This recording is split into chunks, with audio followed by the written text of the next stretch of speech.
So hey guys, good afternoon and welcome back to my channel. My name is Chisomi Duma if you're seeing my face for the first time. So on this channel, I create content revolving around my lifestyle. I also share knowledge acquired through experience or research as much as I can. And today, we are going to be teaching you how to turn your picky eater to a foodie. Yeah guys, so if this is something you like to learn from, then keep watching.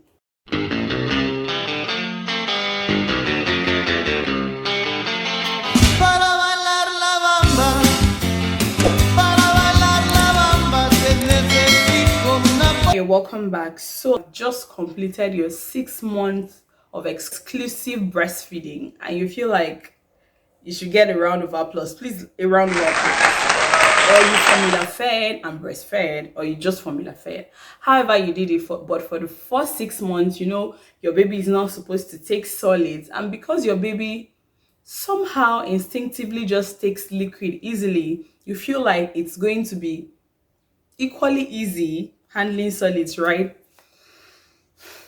I'm here to bust your bubble. It's not that easy, but it's workable. Everything I'm going to be teaching you guys now, I learned from a pediatric nutritionist. Yes, I did exclusive breastfeeding for my baby, and when I was done and I was trying to transition into solids, it was one of the most frustrating times of my life because I tried the regular baby food, cereals, pap. If you're an African or a Nigerian, you know pap. Like personally, I love pap.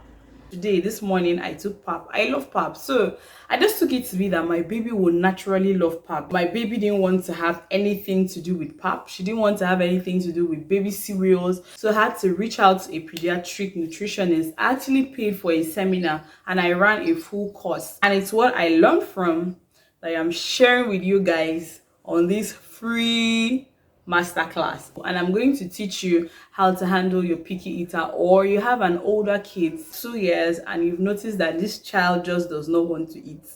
This child's major mission is to be malnourished, and you're trying as much as possible as a mother or a father to see that this baby eats well and is not malnourished. Here is what to do.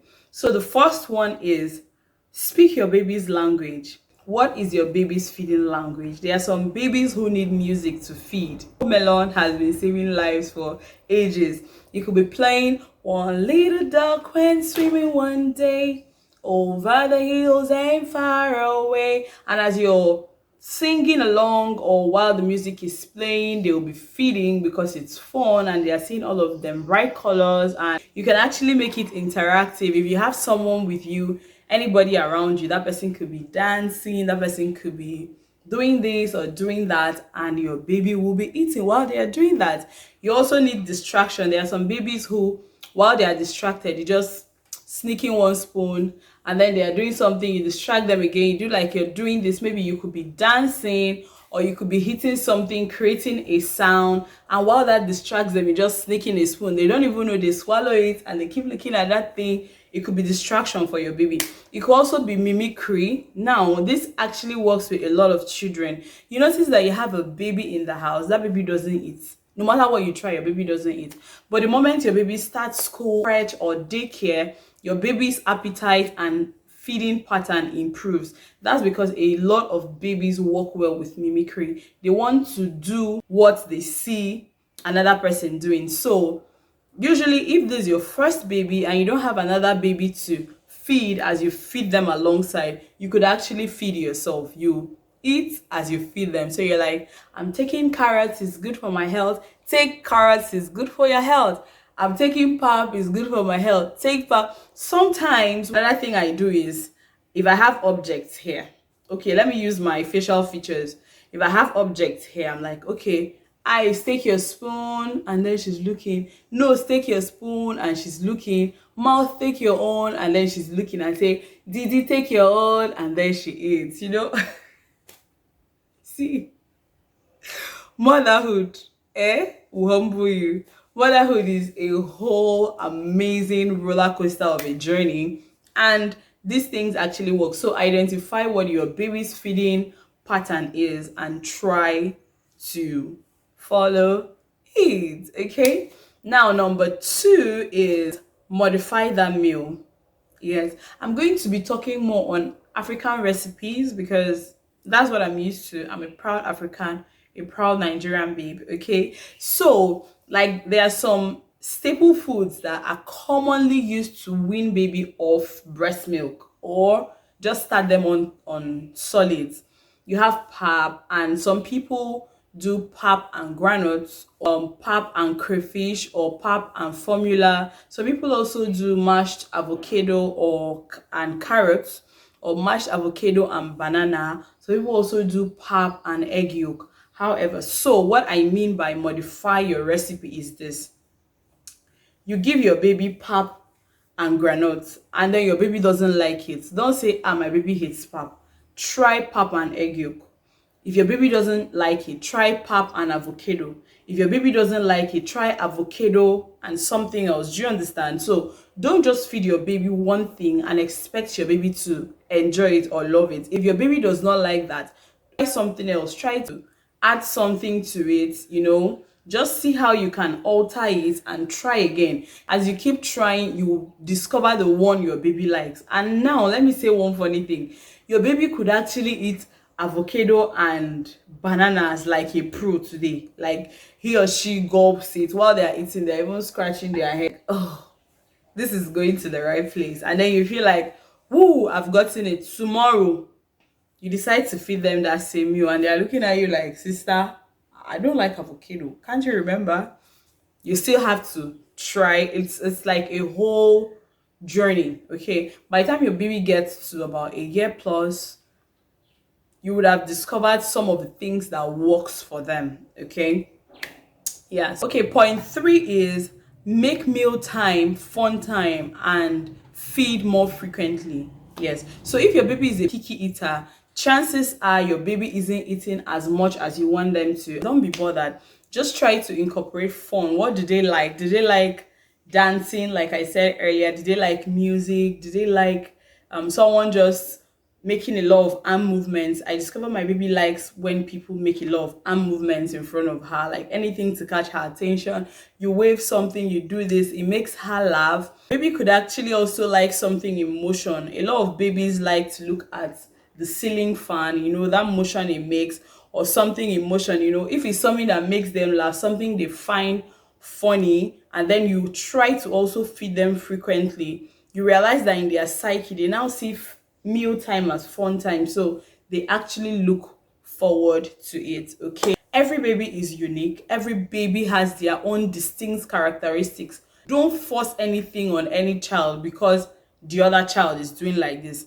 Learn and accept the fact that your baby is unique, just like that other baby is unique. Celebrate it and work with it. Relax, work with your baby at their own pace, and I'm sure you soon get a hang of this. So for mamas who clicked onto this video with older kids, you really don't understand why at 2, at age 3, your baby isn't eating well. Anything you try, they spit it out. Anything you do, they throw it up. I was actually a picky eater as a baby. Hi, newsflash. I was a picky eater as a baby. I was so freaking picky that when you force me to eat food, I throw it up. Sometimes when I got to about 7, 8, I still remember taking the food to the back of the house and burying it somewhere. Like I buried food like in different places in my father's house. If you go there, you see a lot of corpses of food. They are not decayed at this point. Okay, so one thing I found out that really works for children, older children, is this. I'm just going to be giving 2 points for older children. The first one is take them through the process of the food preparation. So when you're going grocery shopping for vegetable sauce, go with them, and then you're like, okay, we're buying red bell pepper, yellow, green, blue, brown, purple. Do you like this? Imagine what this will look like in a meal. Listen, this is a whole lot. This is a journey. This is a job God has given you. Okay, so you want to do it and do it well. You're talking to them through it. So how do you think this yellow pepper will turn out in our meal? Do you think it will still be yellow? Okay, let's see. Do you think it will be crunchy? You just, because at that stage, of course, they have a wider attention span and then they understand things. They are not like 7 months, 1 year old babies. They understand things. I'm talking about older children here. Then when you get to the house, while you're preparing it or while your cook is preparing it, make sure your child is by the side, asking questions, learning things. It pikes their interest, and then they actually want to see, okay, what this food turned out to be, because they were actually involved in the cooking process. And when they are done, they eat it with a sense of accomplishment. Trust me, this works a lot for older children.